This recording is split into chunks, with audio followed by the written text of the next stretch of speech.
Hello guys, so welcome back to my YouTube channel. In this video I'm going to evaluate this integral. So I'm going to write this as sec square x times sec square x dx.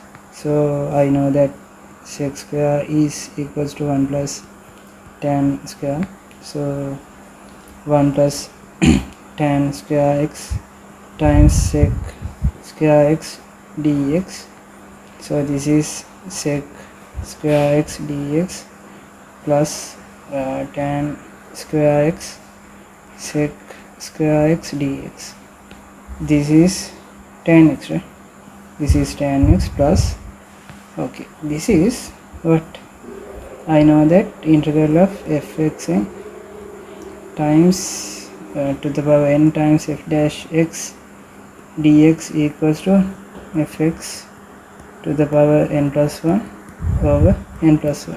Similarly, integral of tan is sec square and n is 2, right? So tan to the power 3x over 2 plus 1, it is 3, plus constant c.